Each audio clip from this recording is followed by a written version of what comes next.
Saya siap debat dengan Anda. Harap Anda jangan asal berbicara. Untuk kali ini Anda kepleset. Apa-apaan ini? Polisi yang terluka dikasih penghargaan kenaikan pangkat luar biasa. Ini biar apa?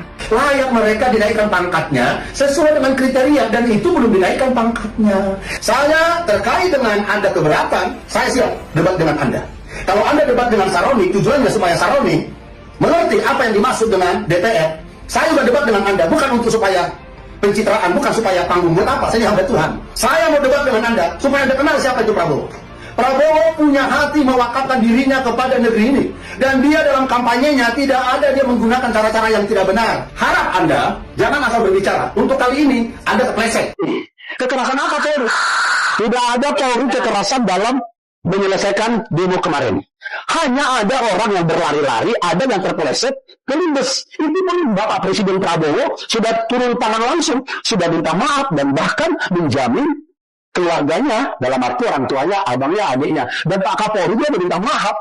Partai-partai politik, pimpinan-pimpinan partai politik, DPR juga termasuk. Dengar ya, kalian saat ini berhadapan dengan generasi yang berbeda. Kita bukan lagi generasi seperti kalian yang gampang dipecah belah, yang tidak punya ilmu pengetahuan, yang bisa termakan sama narasi-narasi emosional. Kita semua bisa melihat, bisa menimbang karena kita melek dengan informasi dan informasi sangat terbuka. Udah impossible, tidak ada cara untuk bisa membungkam masyarakat di saat media, di saat dunia sudah sangat digital seperti ini. Jadi udah, jauhkan segala drama, nggak usah jadi acting gitu ya, karena ini kalian bukan pemain sinetron, kalian juga bukan selebritas, jadi nggak usah lagi acting harus nangis, harus ini, harus itu. Aksi, kita minta aksi, kita nggak butuh permintaan maaf, kita nggak butuh air mata.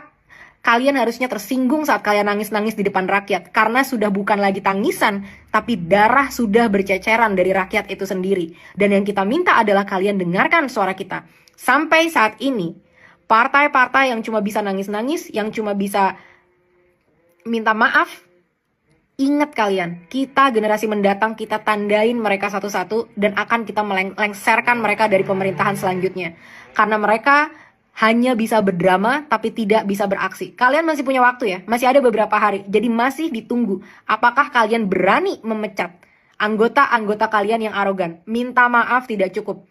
Kalau minta maaf cukup, bisa nggak kita nggak usah bayar pajak terus minta maaf sama tunjangan DPR?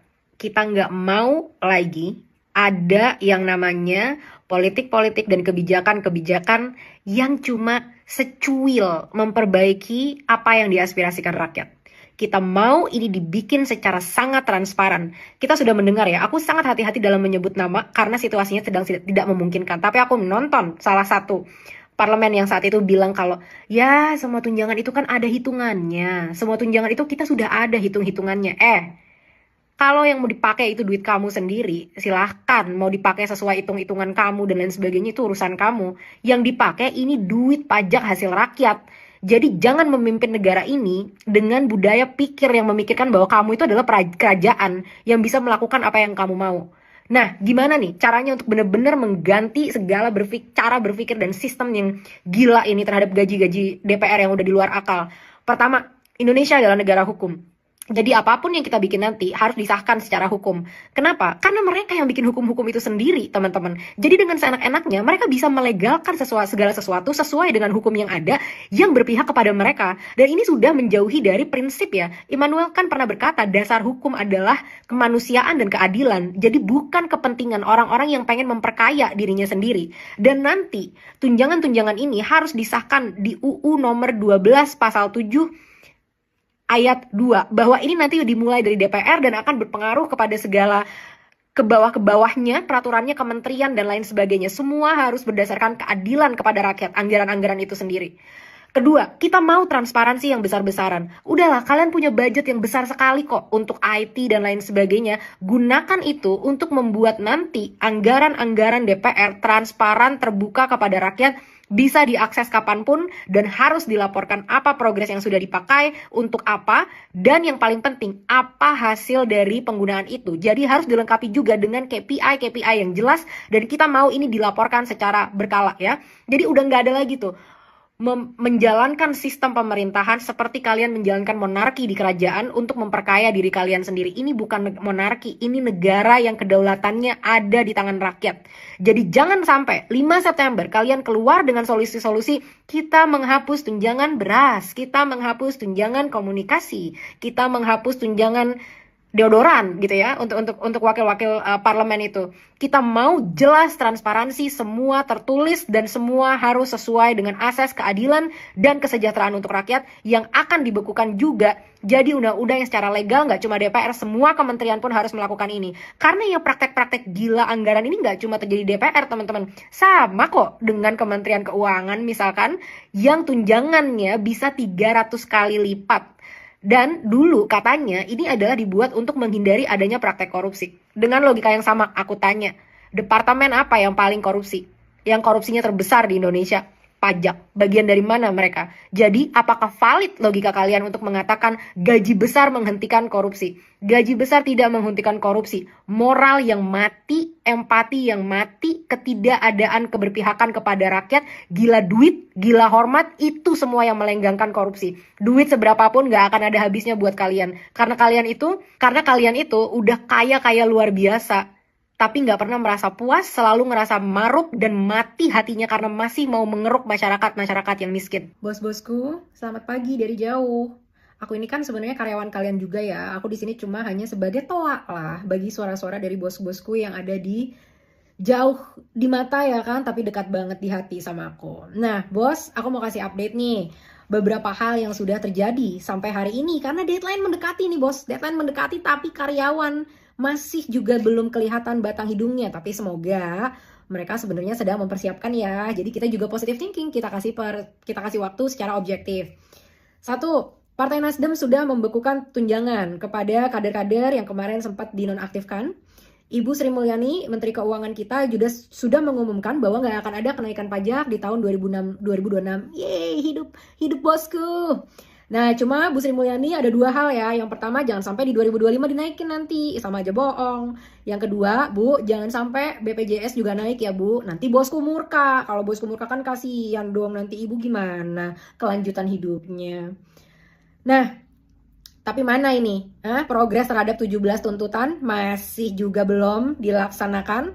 Masih setengah-setengah, tapi semoga kalian sedang berjuang gitu ya. Nih ya. Bagaikan ini adalah sedang mengerjakan skripsi. Kalian itu skripsinya udah dijokiin, dirisetin, ditulisin, kita yang rapat, kita yang bikin alignment, kita yang bikin desain, kita yang bikin transparan di website, kita yang bikin semuanya tuh.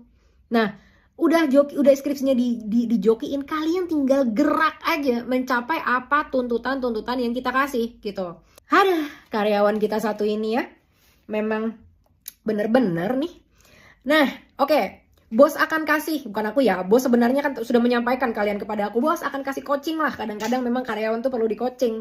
Kalian ini ya punya beberapa low hanging fruit. Low hanging fruit adalah apa-apa yang sebenarnya mudah untuk dicapai dengan effort yang tidak terlalu besar. 1, kalian bisa mencoret 1 tuntutan. Kalau PDI Perjuangan memecat kader-kader mereka yang pernah menghina masyarakat. Sampai saat ini belum dipecat nih. Padahal partai-partai lain dengan legowo mereka udah mecat kader-kadernya. Ini nggak bisa tercontreng sampai PDIP mecat kader-kader mereka. Dan kalau sampai enggak, teman-teman dari partai lain, Nasdem, Golkar, Partai Amanat Nasional, kalian mau nih ada kolega kalian yang gabut begini, makan gaji buta? Ini literally makan gaji buta sekarang. Udah digaji, dimakan, tapi nggak dikerjain. Mereka ini nih yang lagi menghambat progres dari tuntutan rakyat. PDIP, kalian tuh sedang mempertaruhkan elektabilitas kalian di tahun 2029. Kita nggak akan pernah berhenti mengkampanyekan ini. Nanti kalian bikin dangdutan, bikin hadiah-hadiah untuk masyarakatnya, diambil aja, dijogetin aja. Tapi nggak perlu dipilih. Karena kayak begini nih kelambatan cara bekerjanya, nggak punya solidaritas, tidak mendengarkan aspirasi dari masyarakat yang lain.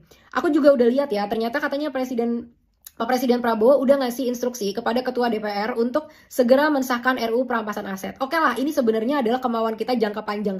Tapi udahlah, karena kita udah muak banget, udah lakuin aja itu. Itu bisa jadi salah satu lah yang kalian contreng setidaknya. Tuh, 2 low hanging fruit ya. RUU perampasan aset. Sudah bertahun-tahun Bapak Mahfud dan juga rekan-rekan di KPK memperjuangkan ini. Jadi udah ada draftnya, udah diobrolin malang melintang, malah lagi disuruh untuk minta lobbynya sama ketua partai ya kan. Itu tinggal disahkan aja. Tuh udah 2 tuh low hanging fruit, pecat dari PDIP. Yang kedua adalah sahkan perampasan aset. Loh, kalau dipikir-pikir kok ini biangnya PDIP lagi nih ya yang menghambat nih ya. Apa bener nih mereka sebenarnya mewakili aspirasi rakyat jadi kucing? Nasdem minta DPR stop gaji tunjangan Sahroni dan Nafa Urbah tindak lanjut penonaktifkan. Partai Nasdem meminta DPR RI membekukan gaji dan tunjangan anggota DPR RI nonaktif Ahmad Sahroni dan Nafa Urbah sebagai tindak lanjut penonaktifan. Hal itu disampaikan Sekjen Nasdem Hermawi Taslim dalam sebuah keterangan pada Rabu 3 September 2025. Tindak lanjut dari penonaktifkan Ahmad Sahroni dan Nafa Urbah dari status keanggotaan DPR RI. DPP telah mengirim surat kepada fraksi di DPR melalui surat nomor 168 untuk membekukan semua fasilitas atas kedua orang tua tersebut, baik gaji, tunjangan, dan fasilitas lain yang melekat terhadap mereka dalam status kedewanan, ujar Hermawi. Di samping itu Hermawi bilang Partai Nasdem akan membawa kasus Ahmad Sahroni dan Nafa Urbah untuk dirapatkan pada Mahkamah Partai. Selain itu, selanjutnya satu tahap lagi kita akan membawa kasus ini ke Mahkamah Partai. Nanti Mahkamah Partai yang akan memutuskan kasusnya secara final dan mengikat, ujarnya.